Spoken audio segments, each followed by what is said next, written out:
esta mañana que nos acompañe el doctor en Ciencias Sociales en el Colegio de Sonora, doctor José Eduardo Calvario Parra, quien Ujú. está aquí con nosotros en cabina y vamos a hablar sobre este tema. ¿Cómo está, doctor? Bienvenido, buenos días. Sí, hola, hola, buenos días. Muchas gracias por la invitación.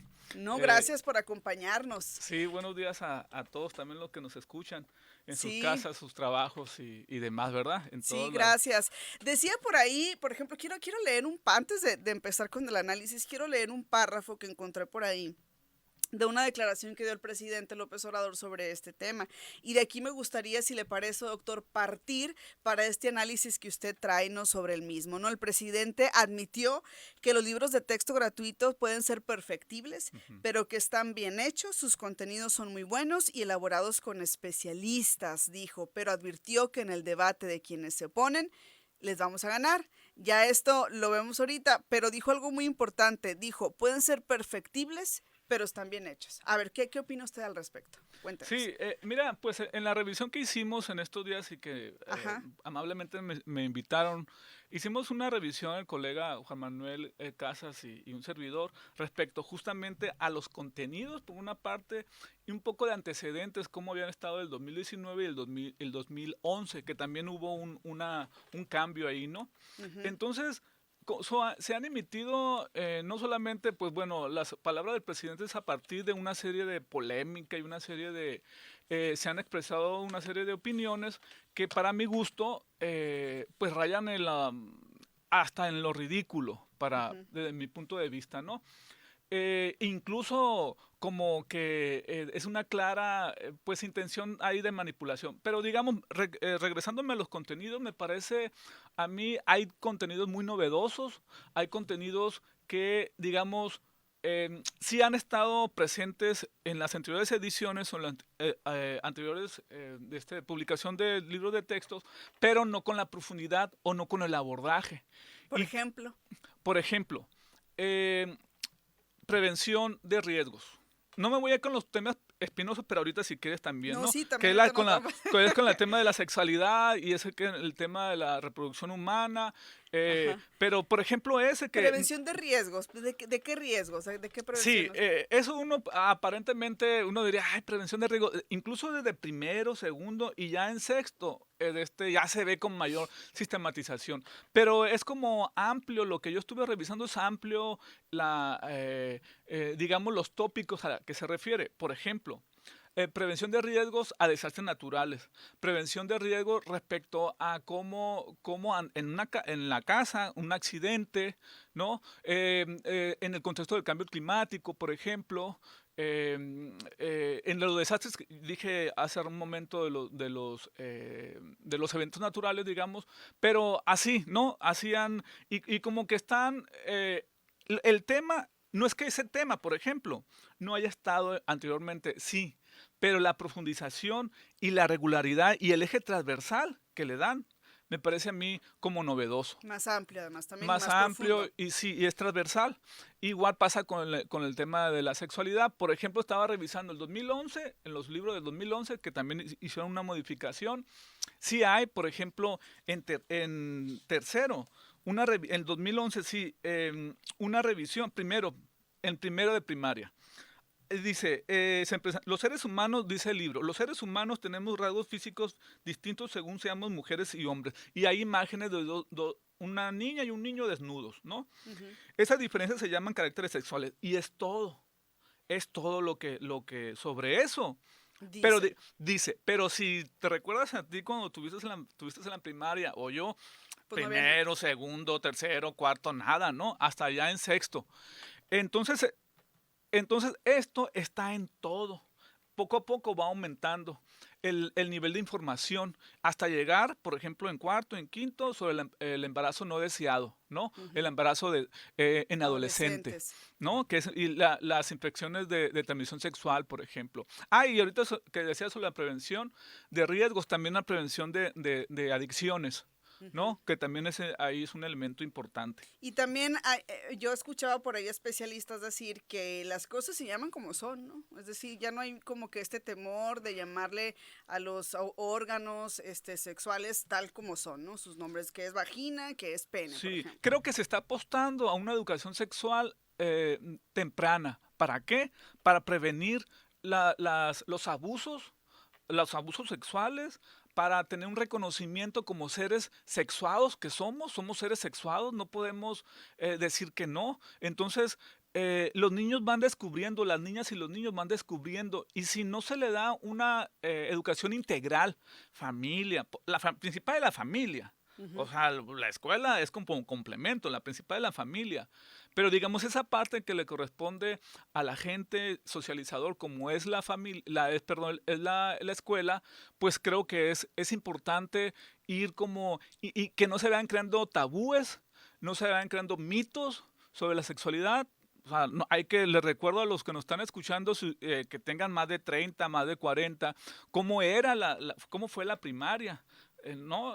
Cómo nos llegaba información por debajo del agua, con los amiguitos, con las amiguitas, distorsionada, y que nada más construyen unos, digamos, ideas pues no adecuadas, ¿no? Para una sexualidad libre en edad adulta, en la adolescencia. Entonces me parece a mí, claro, atinado, claro que eso implica socialmente y en la opinión pública como pegar, como incomodar a los valores tradicionales, ¿no? Ahí decía un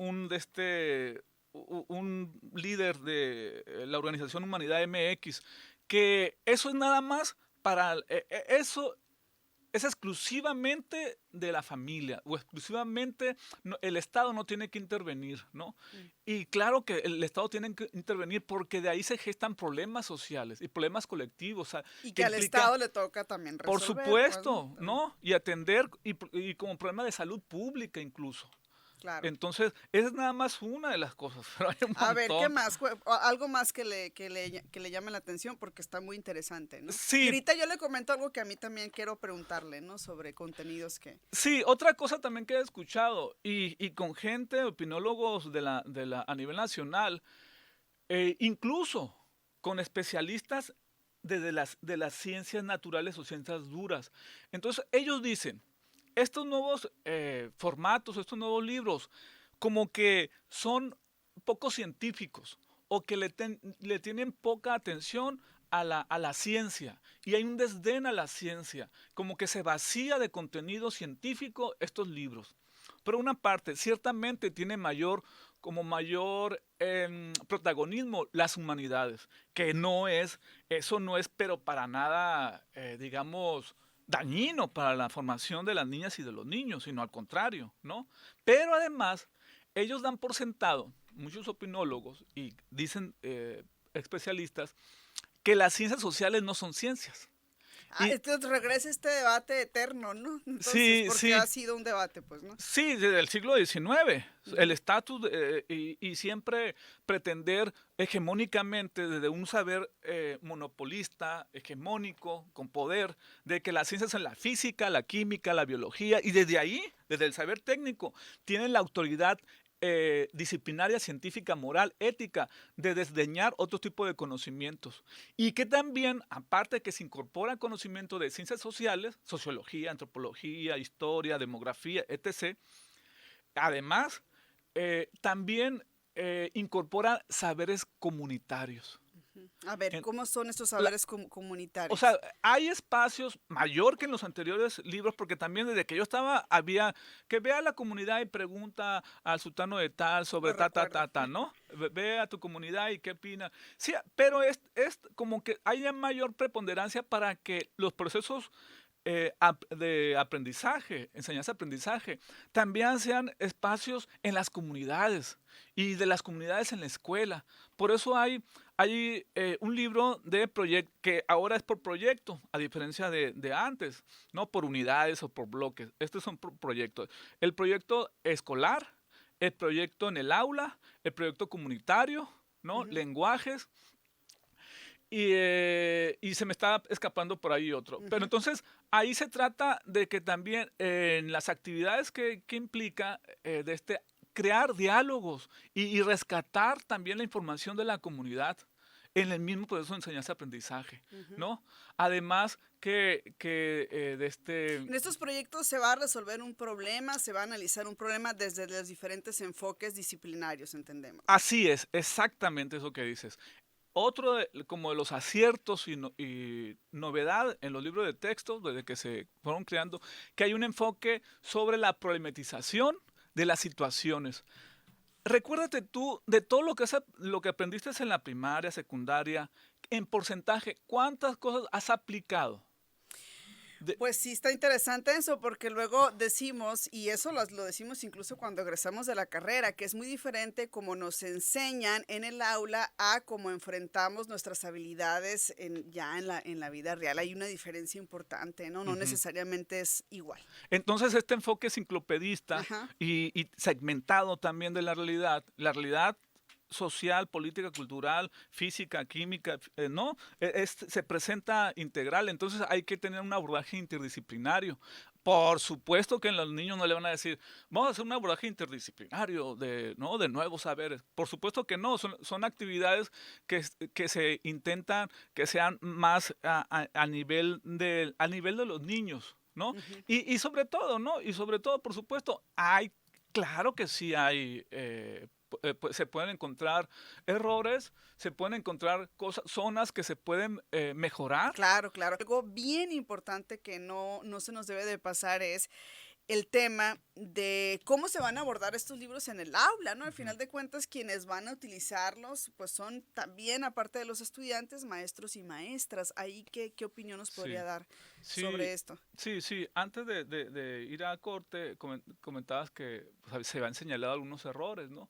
De texto, como Ajá. de, bueno, de distintos, ¿no? De que el sistema solar, que dónde está La ubicado un fecha de planeta, nacimiento la de fecha Benito de Benito Juárez. Juárez, en fin, que digamos eso, hay que poner atención, no hay que minimizarlo, son importantes que se les haya pasado, pero creo que, y corregirlo, por lo tanto, es importante señalarlo, pero creo que la principal, digamos, zona de oportunidad o crítica que se le pueda hacer a esta nueva implementación de los libros de texto es justamente que no se ve, esperemos que sí lo haya, un fuerte programa de capacitación, de inducción, de adiestramiento, de acompañamiento a las docentes, a las y los docentes, porque, porque es un cambio cómo nos enseñaron, cómo les enseñaron y cómo enseñan en las normales y cómo ejecutar eso, este cambio de chip. Es como quitar un chip, poner otro. Entonces, esa transición es la principal zona de oportunidad y de atención que se tiene en términos de política educativa nueva, ¿no? Claro. Ahí es donde el mayor desafío. Ujú. ¿Cómo, cómo las y los docentes van a implementar y van a, digamos, registrar esta nueva forma pedagógica? Porque también implica nuevos, sí, eso, como un nuevo paradigma educativo, Ok. ¿no? No puede ser muy complicado. Y la pregunta también tiene que ver con el rezago que se generó por el tema del COVID-19. ¿No va a implicar un doble reto porque tenemos que sacar ese rezago y luego este cambio? Es decir, no es como muy complejo ahorita. Sí, Es nada más una así es. pregunta. Y te lo pongo más difícil aún. Ajá. Antes de la pandemia ya había un rezago educativo. O Ok. sea, estamos hablando de décadas, no estamos hablando de un rezago de hace 3, 4, 5 años. Siempre nuestro país ha adolecido de políticas educativas que le den seguimiento a lo largo de los sexenios y que sean, digamos, que sean ad hoc o vayan acompañadas con los cambios sociales y ciertas innovaciones educativas, ¿no? Ujú. Entonces, yo creo que ya se tenía un rezago, con la pandemia hay una cierta, digamos, profundización y entonces el reto es triple, ¿no? Claro. O sea, un poco nivelar lo de la pandemia y luego también, justamente creo que muchas de las cosas de este nuevo modelo me da la impresión que están respondiendo a este rezago histórico Ok. como modelo educativo, ¿no? Ujú. Entonces, más bien es cómo los docentes, cómo van a registrar, cómo van a aprender con H, registrar estos nuevos métodos didácticos, ¿no? Claro, ¿no? Ahora, otro tema importante, porque por ahí está este debate entre las ciencias duras, las ciencias sociales y demás, pero también hay que reconocer que en nuestro país hay un problema muy, pero muy grave en cuanto a la comprensión lectora. Mm. Sí, y esto yo lo destaco y le preguntaba, yo me acuerdo que me daban dos libros de español prácticas y el español lectura. ¿No? Entonces, Ujú. ¿dónde queda también todas estas herramientas para poder generar esta habilidad de comprensión en las y los estudiantes? ¿Dónde están? Sí, ese también es fundamental, ¿no? En cualquier tipo de método que se implemente, que se diseñe, la lectura es como eje nodal, me parece, Claro, ¿no? ¿no? Y ahí está tanto en algunos libros específicamente como lenguas, múltiples lenguas, en todos los niveles, como también en los mismos ejercicios y en las mismas, como están también, hay que decirlo, como estaban también en las otras ediciones y en otras publicaciones. Entonces creo que por ese lado, creo que responde bien, ¿no? Por el lado el O sea, sí hay cultivo, lecturas para... sí, hay lecturas para todos los niveles, ¿no? Y digo nivel porque yo me tocó dar clases en primaria hace bastante tiempo, en un ejido, luego en un campo agrícola.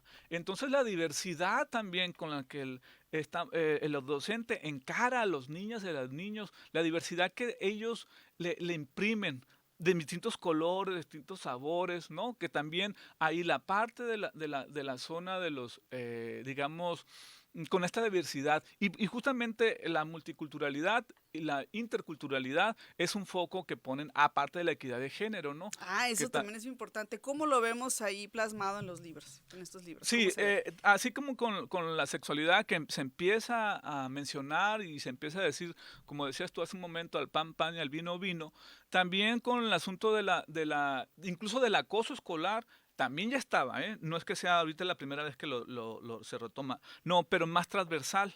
Sí, de Y, la cosa escolar yo tuve una historia, ¿no? Mi sobrina mayor, por ejemplo, viene y me pregunta que sí que es el bullying, pero ella ya sabe qué es. Y ujú, me dice, tía, ¿qué es el bullying? Y ya le explico. Bueno, para mí es rechazo, me dice, ¿no? Entonces ya ajá, tiene un sí, concepto ajá, claro de lo sí, que es, ¿no? sí, O sí, sea, ya sí, se sí. venía trabajando. Sí, ya se venía trabajando en los anteriores libros, pero ahora, por ejemplo, el acoso sexual, ya le ponen acoso sexual, ¿no?